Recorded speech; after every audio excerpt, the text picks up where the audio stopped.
probably speak to that in a moment. We actually have produced a helpful video to explain how quickly those devices can be converted. But we're also working with General Motors and other companies to immediately spin up production. Those contracts are being reviewed. We're vetting their capability.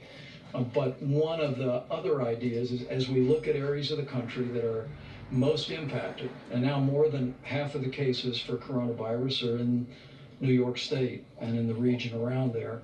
But we'll want to focus our resources, including ventilators, on where communities are struggling the most with coronavirus. And so one of the ways that we're working through that at FEMA now is by spinning up production and at the same time working with the existing national supply, maybe from areas that don't have a particular burden yet with the coronavirus, and making sure that we're manufacturing, backfilling, and meeting that need. But what I can tell you is we've got an extraordinary team. Admiral Polovchek is a two-star Navy admiral who's doing an incredible job. We literally are identifying resources around the country and around the world. We're contracting and arranging transportation for those.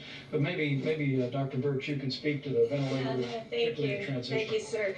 So I just want to thank Dr. Mary Peterson and the whole team of the American Association of Anesthesiologists, because they immediately, when we asked them, could these be modified, they went to immediate work on it. They're going to have Q&As up but more importantly, every anesthesiologist in every city has been working with their state and local health officials to really work with them how to change this. And I think that's not only the ventilators that they'll be supplying, they have the people that run those ventilators that are not any longer doing elective surgery. So changing that elective surgery piece over a week ago has freed up a lot of additional resources. When I talk to you about how we've done some things that are very horizontal across the country, but we're collecting data now in a county by county granular way. So it's like any epidemic, it's not equal everywhere. There are places that are very spared, and there's places where there's more. We have a very vast country with a lot of capacity and a lot of infrastructure. And so looking very specifically about where the virus has been, where is it going, who's got freed up resources from where it has been, because it didn't hit it hit Washington State earlier than it hit New York, and looking at all of those pieces to really ensure how we can innovatively move equipment around based on the need. And so I know that it has become a place where people are looking at numbers rather than what is needed. Because if you do these projections, when you got to those projections that said, like in Germany and others, that implied that 60% or 50% of the population would get infected, I want to be very clear, the only way that happens is this virus remains continuously moving through populations in this cycle, in the fall cycle, and another cycle. So that's through 3 cycles with nothing being done. And so we're dealing with cycle A right now, not the one that could come in the fall of 2020, or that we're getting prepared for it by the innovations that are being worked on, and not the 2021. We're really dealing with the here and now while we're planning for the future. And I think the numbers that have been put out there are actually very frightening to people. But I can tell you, if you go back and look at Wuhan and Hubei and all of these provinces, when they talk about 60,000 people being infected, even if you said, oh, right, well, there's asymptomatics and all of that, so you get to 600,000 people out of 80 million. That is nowhere close to the numbers that you see people putting out there. I think it has frightened the American people. I think on a model that you just run full out, you can get to those numbers if you have 0 controls and you do nothing. And we know that every American is doing something. And so I think what our job right now is to carefully detail on a hospital by hospital, state by state, county by county, to outline what the infrastructure needs are and ensure that we're meeting them, both from the stockpile and from the generosity and movement of the American people. You've been watching the White House Coronavirus Task Force briefing here on Special Report. We have a full show for you tomorrow night, 6 p.m. Thanks for inviting us into your home tonight. Fair, balanced, and unafraid. The story, hosted by Martha McCallum, starts right now. We'll continue our 24/7 coverage of all of this right here on Fox News Channel. Situation.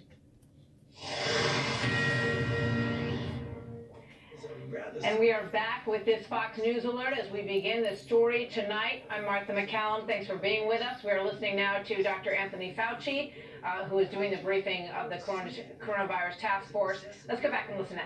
Right now. Great. We'll take a couple more. Thanks. Well, thank you, Mr. Vice President. We keep hearing reports of competition among states that are trying to buy this necessary equipment on the private market. And the governor of Kentucky said yesterday that his state was in line to buy some equipment, but FEMA came in and purchased it from under them. So he says this is creating a real problem for states because on the one hand, they're being told to get the equipment themselves if they can, but on the other hand, the federal government is buying up the supply chain. So is this a problem that you're hearing about, and what is your advice to states like Kentucky that are having this issue? I actually spoke to the governor of Michigan today, Governor Whitmer, and I, about just that. And we put our FEMA regional representative right on the case. We want to make sure that we're acquiring every bit as much as we can through FEMA, but as we work with the supply chain, we want to have full coordination with the states and the requests they're making and hospitals that they're making, and we're looking into those matters. But make no mistake about it, this FEMA team at the president's direction is leaning into this effort, leaving no stone unturned, literally searching not just the nation but the world for all these critical supplies. And as the president just reported to you, we're in the process of shipping 9.4 million N95 respirators, 20 million surgical masks, 3.1 million face shields, and the list goes on. And we're going to be shipping those every single day. But as I told Governor Whitmer today, who's leading her state through all of this with great energy, we want to partner with her. We want to partner with every governor and make sure that the left hand knows what the right hand is doing in terms of acquiring resources. Or how about you up here? Thank you so much. No, right. Thank you. Can I ask the next one? On the mask question, healthcare workers on the ground still reported that there are mask shortages. What timeline do you predict for making sure everyone who needs masks is adequately supplied? Well, I'm going to let Dr. Birx address that as well, but let me say again, I just received a report. We're going to be detailing it before the end of the week, where we've literally identified significant resources, not just around the country but around the world, of the masks that can be used by healthcare workers. But as Dr. Birx said, we are focusing those resources in the areas where healthcare workers are most exposed to the prospect of contracting the coronavirus. The President's made it clear from early on, right after seeing to the needs of Americans who are struggling with the coronavirus, making sure they have the support that they need on the same level of priority. We want our healthcare workers to have the personal protective equipment to be able to do their job safely, and we're working on that. I will tell you, I spoke about this today to several governors, not only the governor of Michigan, but the governor of Indiana, and President Trump and I couldn't be more grateful. The way governors around the country are joining us in calling on businesses to go back to their warehouses and identify industrial masks, N95 masks, that because of the change that President Trump insisted on in the law, can now be used by hospital workers. And they're perfectly acceptable to protect a healthcare worker from the possibility of respiratory disease. But we're calling on, and our governors are joining us in calling on every business across America during this time of a great challenge where many businesses are idled. Go back to your storehouses, identify N95 industrial masks, and as I told our governors today, they can call FEMA, They can call the state healthcare services, or they can just load them up on a flatbed and drive them over to their local hospital. And literally, we hear stories in every state in the union of people doing that. And so it's happening all at the same time. And we'll be detailing the progress we're making on masks. Anything further, Deb? Thank you, Mr. Vice President. I just wanted to add one piece, and this is really a call to every state out there and every county that has been doing community-based testing. The FDA put out new guidance, we talked about it several days ago, that people can do self-testing in the drive-thru, where you give them the materials to do it in their car, and you pick it up in a biohazard bag. This would free up all of that PPE that you see being utilized in those drive-thrus back to the hospitals and back to the clinics that need it the most. We have to move to the new technology. FDA worked tirelessly to get that out there so that it could be sparing of gowns and gloves and full respiratory N95s. This is the moment to move to that self-testing front of nose with the new applicators that can be utilized so that every single bit of the N95s can be put into the hospitals that need it. Dr. Burks? Mr. Vice President. Let me just say we look forward to seeing you all tomorrow. We'll be back here with further progress and news. But if I could just say to every American, we'll get through this. We'll get through this. But we'll get through this together. Every American needs to understand that whether you are in an area that's impacted by the coronavirus or an area where there's very few cases, if you do your part to put into practice 15 days to slow the spread, you will do just that. You'll impact the spread of this coronavirus epidemic in our country. These experts tell me that we can significantly reduce the number of Americans that would be exposed to the coronavirus as every American continues to put these guidelines into practice. And we just know that with all of the extraordinary effort that's being done at the federal level by this tremendous team and all of our agencies, all the great leadership by governors in both parties across the country, with all the incredible and courageous work by healthcare workers, with the cooperation and the prayers of the American people, we will get this done. We will not only slow the spread, we'll protect the vulnerable, and we'll heal our land. Thank you all. We'll see you tonight. Bailout in our country's history. Watch this.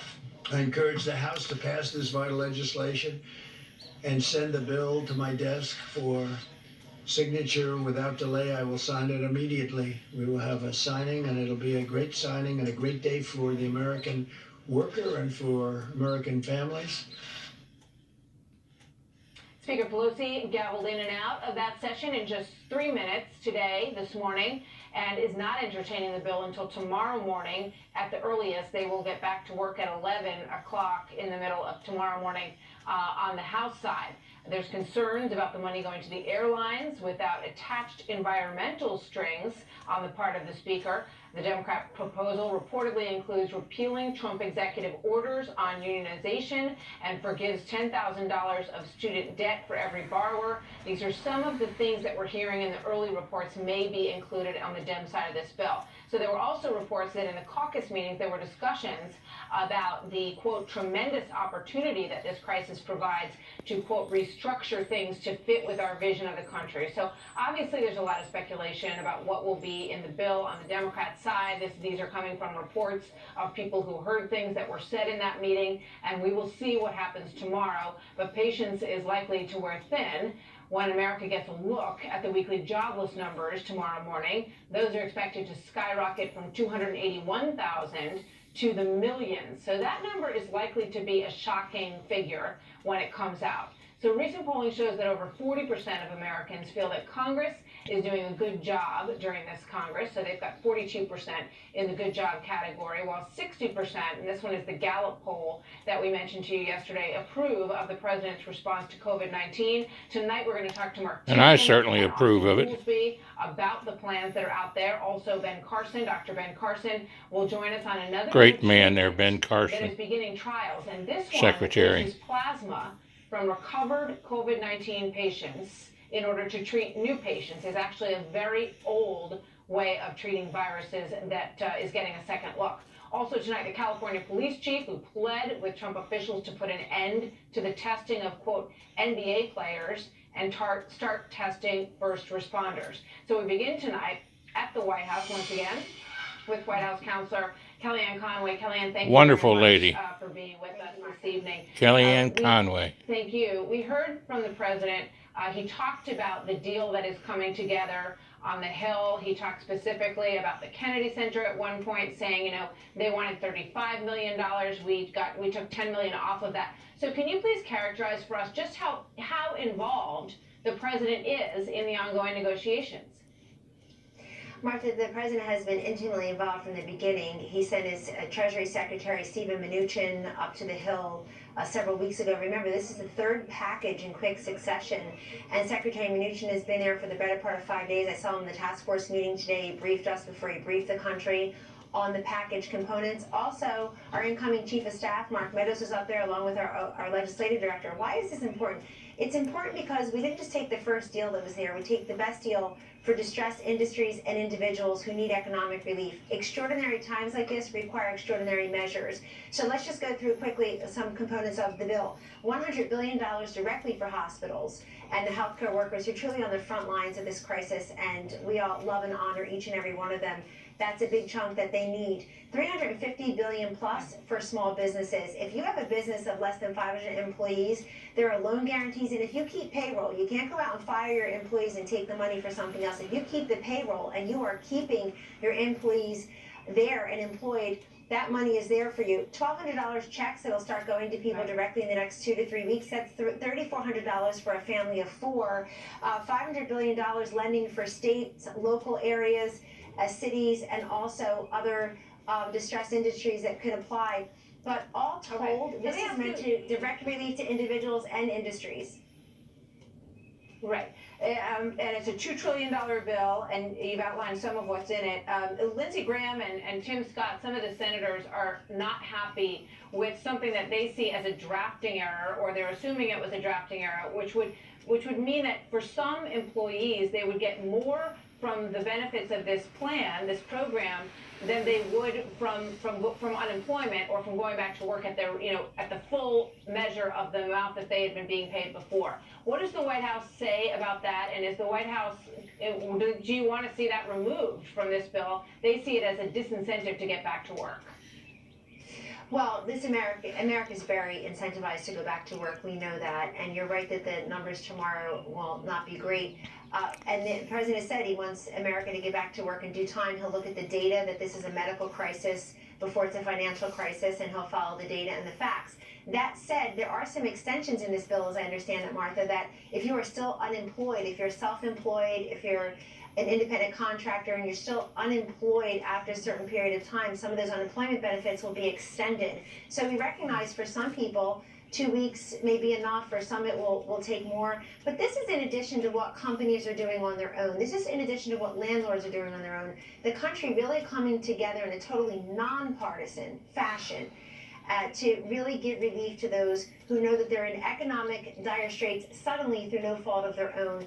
But I think there's something here for everyone. It'll never be perfect because it was hammered out in a bipartisan fashion, bicameral House and Senate. Yeah. But it really does meet the marks that we need to meet to make sure people know that this president recognizes that almost in an instant that the Trump economy that was benefiting them so much has changed temporarily. Right. No, we've all seen that. It's been very obviously unbelievable, the turn that we've all seen in our whole lives and in income and everything. But can you just answer very specifically, if you can quickly, that question from Lindsey Graham and Tim Scott? Is the White House okay with the current language as it exists in this bill with regard to some payments that would put people over the amount that they were making before this happened. Does the White House want that changed, removed before the president will sign it? I'm not familiar with that specific provision. I will just tell you that they're going to have a vote.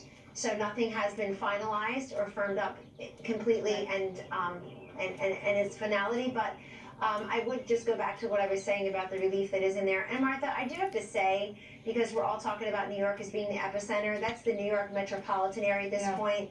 Many more cases and deaths in, say, the suburbs of New Jersey, Long Island, and the like.